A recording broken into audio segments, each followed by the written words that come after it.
I'm so fortunate to be with Shannon and Tyler today from Zero Waste Event Productions. Did I get that right? Yeah. Correct, yes. You guys do a job that looks completely impossible to me. I gotta say, I was looking at your website, checking out kind of what you do, and it looks like it should have been on an episode of Dirty Jobs. Yes, we get that a lot. Yeah, we've had some jokes saying we should call that guy up and invite him out. First of all, how did you get this idea? And when did you start? So our project started with a local event, the Nelsonville Music Festival in 2011. It was just a basic effort to try to capture some recycling at the event and implement a little bit of a waste diversion thing. Over the years, it's really grown into something much more. You know, we were working under a local nonprofit, Rural Action. You know, we did some work with Ohio University engineering students that built out a conveyor belt as one of their senior class design projects. And each year we just did a little more and a little more, and to the point where now I think we're, 5 years running, officially zero waste at that event, which is considered a 90% or greater diversion from the landfill. So it went from like sorting trash on a tarp to sorting trash on a table, and then finally sorting trash on this really cool conveyor belt. Yeah. That makes it a little easier. And now you guys are super busy. I just happened to catch you during, like, I think your first week off in a while, right? Yeah, that's correct. I think we're 10 or 11 events in already this season. A lot of them double up, so we'll do 2 in one weekend, and then we'll kind of come together and have for like really big projects. Yeah.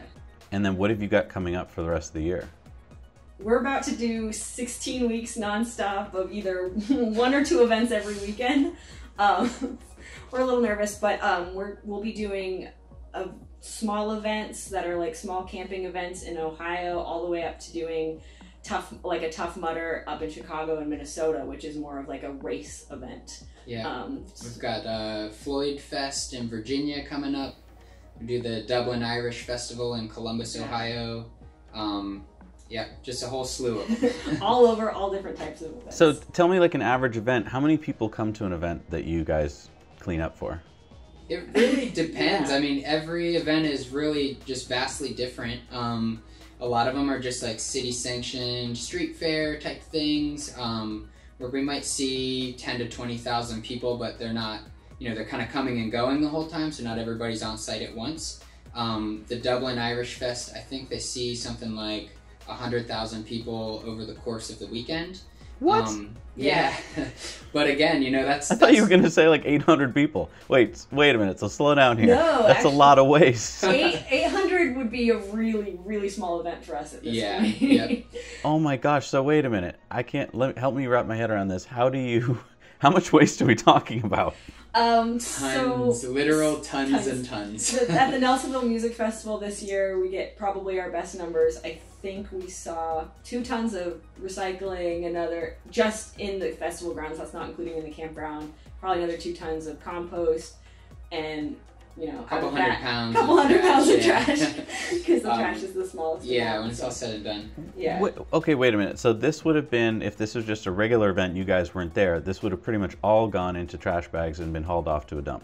Yeah, or an incinerator. Unfortunately, that's the traditional method for events. You know, it's the cheapest, easiest, quickest option is just to gather everything up, throw it in a dumpster, and be done with it. Wow, but you guys diverted what you just said, probably 90% or more from the landfill to be recycled or composted. Mm-hmm. That's right. Yeah, we sort through every bag of material generated inside the event, and we pull out any contamination from the recycling and the compost, and then we sort through all of the landfill bags and make sure that there's no recycling or compost thrown in the wrong bins. Yeah. So our team or our volunteers touched pretty much every piece of trash that came through that festival.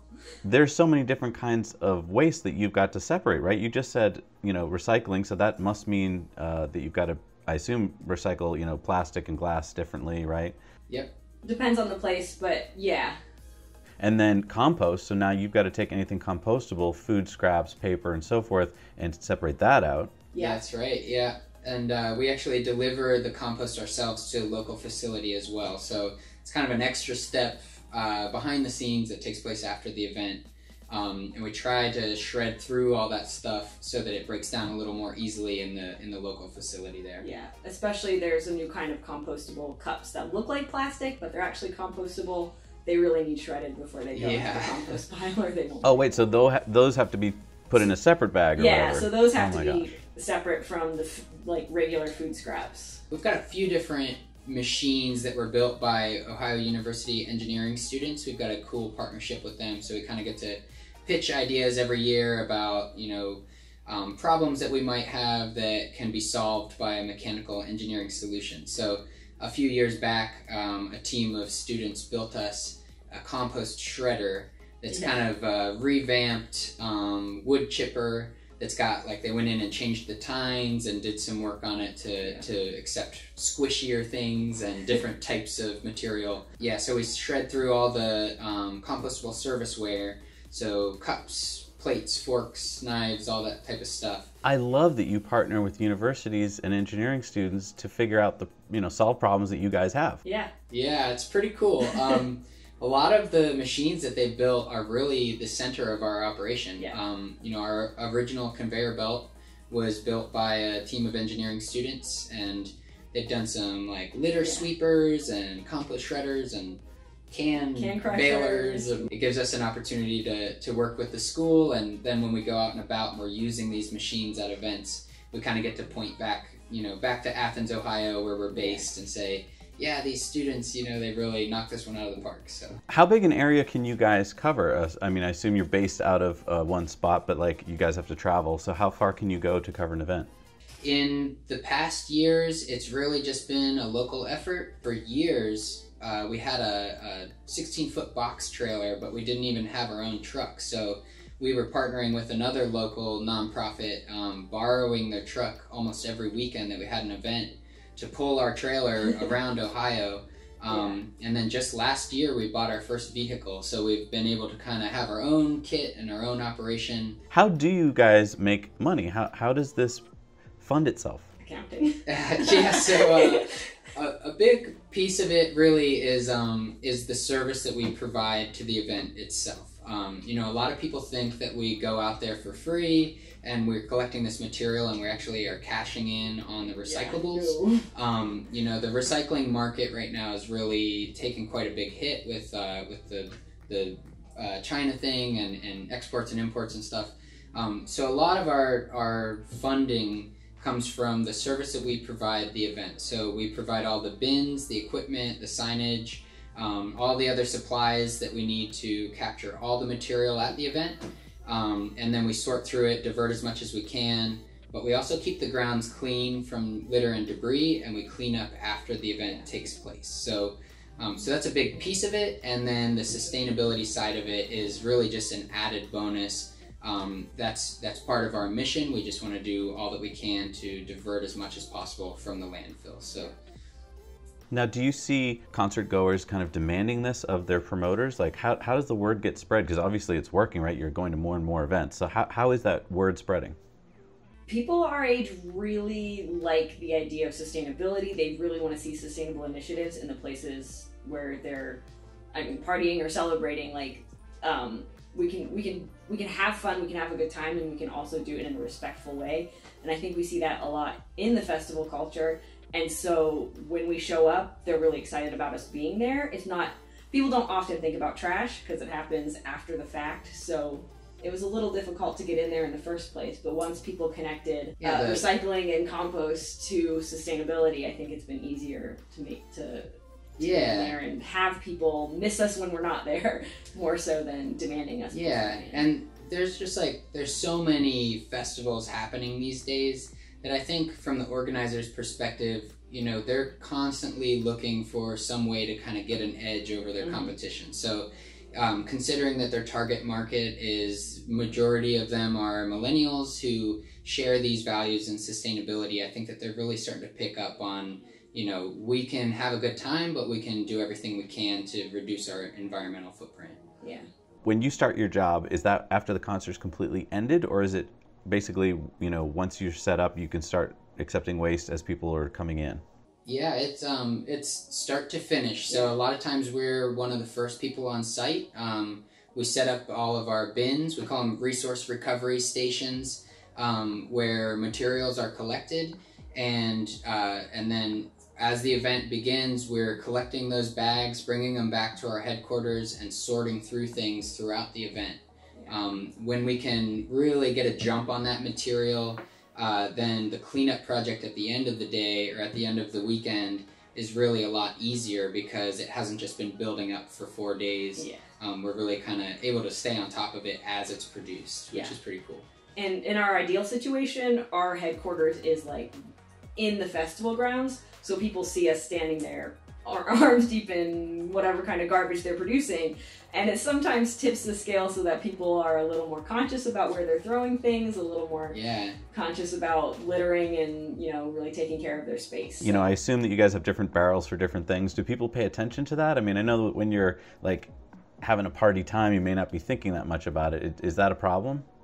People are pretty good about it. I'm surprised to see, like, if it's the easy things that people get, Gatorade bottles, water bottles, beer cans, like, that all gets put in the recycling pretty cleanly.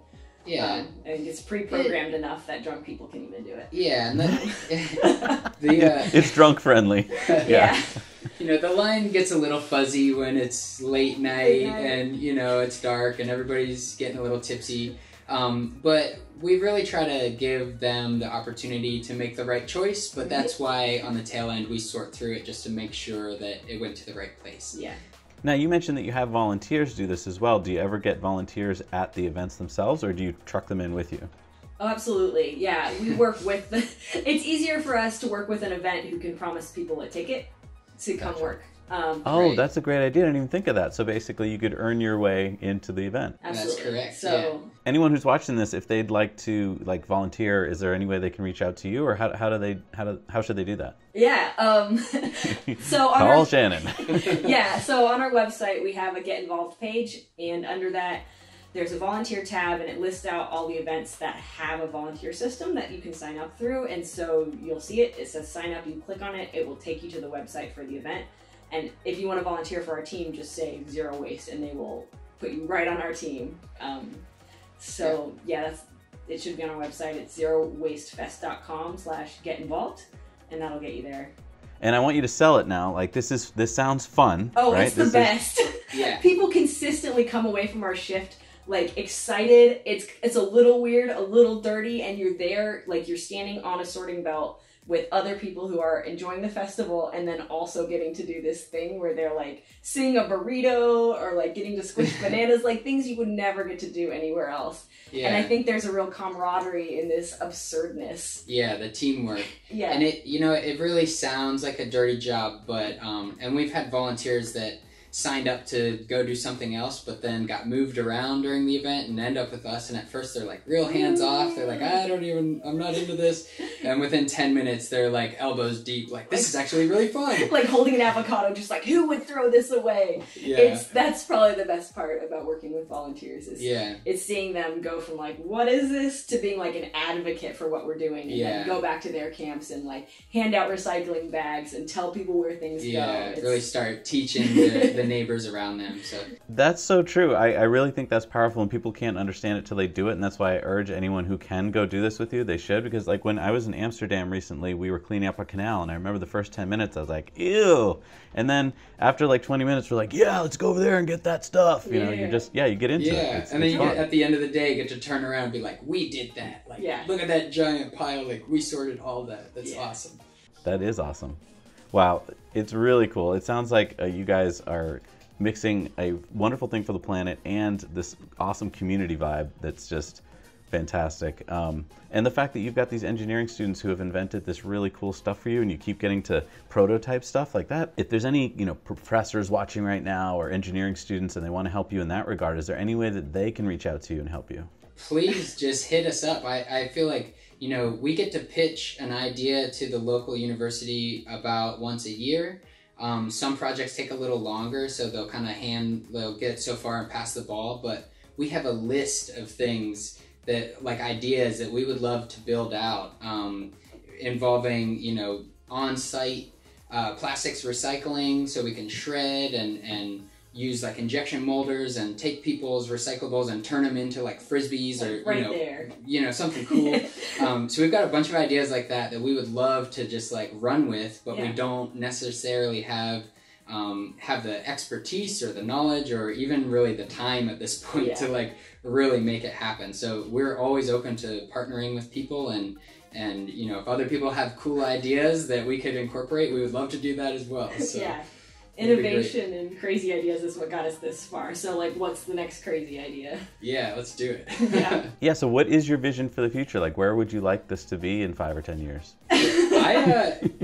Or are you just so busy right now you don't have time to think? No, we're always dreaming this. Like Tyler and Nonstop is just like, where do you want to be in 5 years? Like everywhere. We want everybody to recycle all the time. We would really like to see, not necessarily our operation, that'd be great if it was us, but some kind of zero waste initiative at all of the events that take place. Like, we really want waste diversion to be a part of the culture of festivals and events, to the point where if attendees show up and things are getting thrown in the trash, we want them to like be up in arms like, why aren't you sorting through every bag? Like, what's wrong with you? Now, if I'm an event planner and I'm thinking, well, I just heard about this, but I don't know, that's probably another expense. I don't know if I need another expense. What do you say to that person? Is it expensive to add that to my event? Is it going to help me?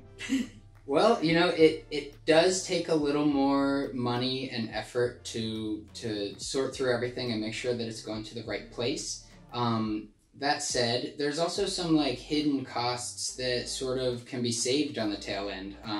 In a lot of places, recycling is much cheaper than the tipping fees at the landfill, so that's a big thing. If you're sorting through and diverting even half of the material from the landfill into recycling, then you only have to order half the number of roll-off dumpsters. On the other side, there's a huge marketing value for your target audience, to advertise that you're doing all that you can to be sustainable and to divert material from the landfill. So while maybe it costs a bit extra to hire a team to come and sift through everything and make sure it's going to the right place, I think that there is also some added value to your event, for making that decision and strapping down and doing the right thing. So.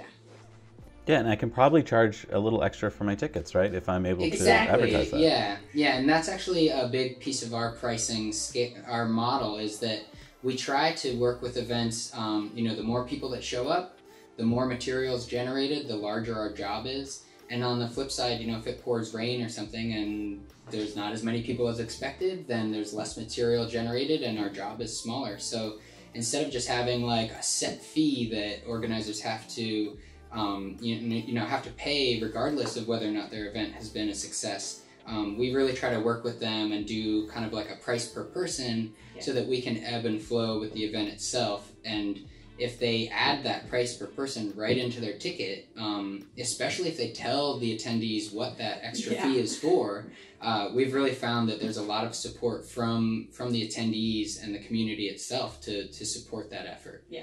If I'm heading out to a all-day event or a cool concert, what can I do as a concert goer that's going to make less waste?